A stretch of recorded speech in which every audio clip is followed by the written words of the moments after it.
Selamat sore Bu Lindawati, bagaimana kabarnya hari ini? Sore Bu, Alhamdulillah kabar saya baik Bu, terima kasih sekali. Baik, hari ini kita akan membahas mengenai kendala yang dihadapi dalam kegiatan sholat duha berjamaah di sekolah Ibu ya, sebagai pembiasaan pendisiplinan yang diterapkan di sekolah Ibu. Begitu ya Bu ya? Betul Bu, Jadi apa sih tujuan sebenarnya dari pelaksanaan pendisiplinan dengan bentuk sholat duha ini Ibu? sebenarnya Bu pembiasaan sholat duha ini saya terapkan terhadap anak supaya mereka itu memiliki kesadaran penuh terhadap diri mereka sendiri bahwa itu perlu dilakukan. Walaupun sholat duha itu hal yang sunnah, tapi saya ingin mereka bisa melaksanakan itu menjadi sebuah kewajiban yang mereka lakukan tanpa harus ada paksaan, tapi dengan kesadaran mereka sendiri Bu. Mhm.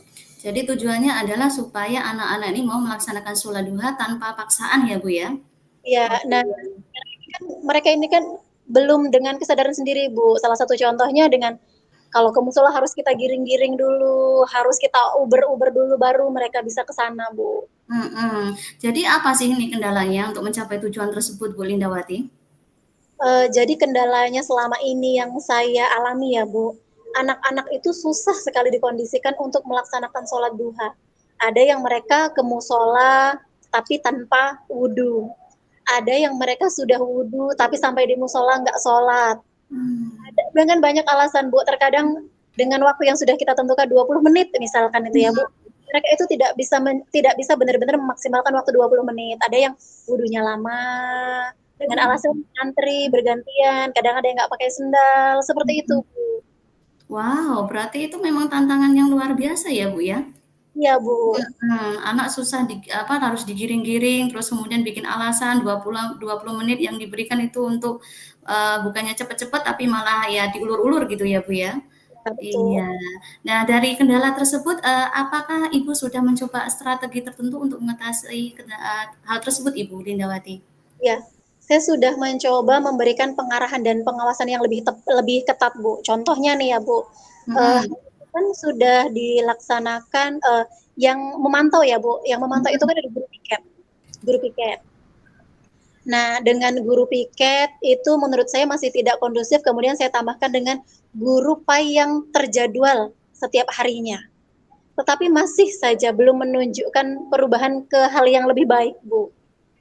Padahal sudah ini ya, ada guru ya yang, bertugas gitu ya untuk memantau gitu ya, tapi belum juga ini ya, ada pengarahan pengawasan lebih ketat pun belum maksimal ya, Bu, ya? Ya, Oke betul. oke oke. Terus kemudian apa rencana Ibu Lindawati ke depannya untuk mengatasi kendala tersebut, Ibu? Saya berpikir untuk dapat memberikan reward, Bu, memberikan motivasi tambahan kepada anak-anak itu dengan Mhm. cara reward. Jadi saya akan memberikan reward kepada peserta didik yang dia mampu atau bisa melaksanakan sholat duha itu tanpa paksaan, kemudian dengan kesadaran sendiri. Kemudian selain itu saya juga akan melibatkan guru, bukan hanya beberapa.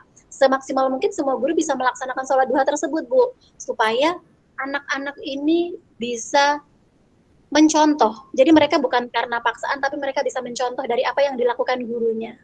Tentunya hal ini harus saya komunikasikan dulu Bu kepada kepala sekolah saya. Mhm mhm mhm. Iya, jadi, rencana Ibu yang pertama itu memberikan reward ya, Bu, ya. Terus Betul. kemudian yang kedua itu, guru itu, dijadikan teladan ya, maksudnya berarti ikut sholat duha gitu ya, Bu, ya? Ya, betul Oke Bu. oke oke, heeh. Berarti dari rencana-rencana Ibu yang sudah Ibu paparkan tadi memberikan motivasi, terus kemudian, reward, kemudian guru bisa menjadi contoh untuk sholat duha berjamaah itu langkah konkret pertama apa yang akan Ibu ambil untuk melaksanakannya? Yang pertama saya akan mulai membicarakan ide ini Bu. Yang pertama dengan kepala sekolah saya dulu Bu. Pertama, saya Mmm, meminta izin dengan pendapat saya ini mudah-mudahan bisa menjadikan peserta didik sesuai dengan harapan saya. Kemudian yang kedua saya akan melakukan pendekatan individu Bu kepada guru-guru atau rekan sejawat saya dengan membuat jadwal rotasi bagi guru untuk memimpin sholat duha atau mhm. guru yang memiliki jam belajar di kelas itu mereka ikut mengikuti kegiatan sholat duha yang dilaksanakan kelas tersebut. Begitu, Bu.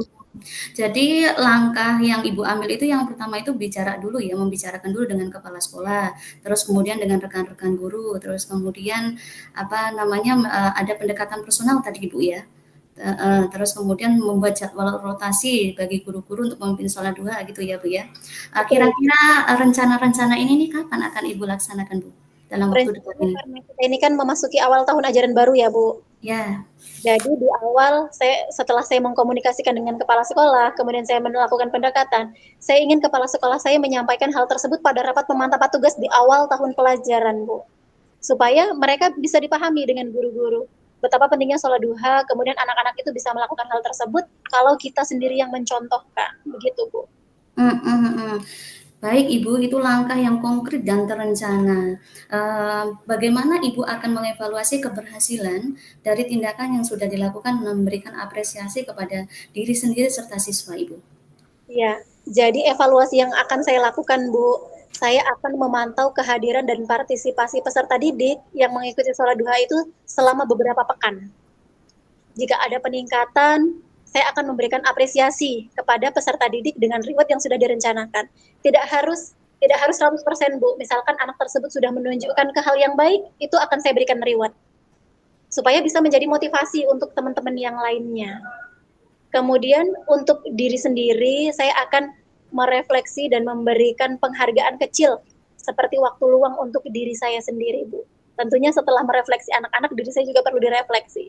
Sudah bisa kan jadi contoh untuk anak, Bu. Iya, iya, iya. Jadi Ibu akan memantau ya, ini akan memantau kehadiran dan partisipasi siswa selama beberapa minggu gitu ya. Kalau ada peningkatan, Ibu akan memberikan apresiasi kepada siswa ya, dengan reward yang sudah Ibu rencanakan. Terus Ibu sendiri juga akan melakukan refleksi ya, healing gitu bisa jadi ya Bu ya. Iya iya, baik, luar biasa Bu. Saya yakin dengan rencana dan tindakan yang sudah Ibu susun, rapi, tujuan yang Ibu rencanakan insya Allah akan tercapai. Bu, teruslah berusaha dan jangan lupa untuk selalu memberikan apresiasi kepada diri sendiri dan siswa. Semoga sukses ya Bu Lindawati.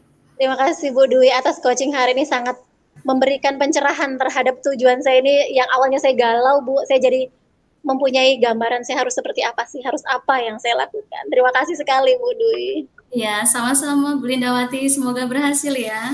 Terima kasih Bu.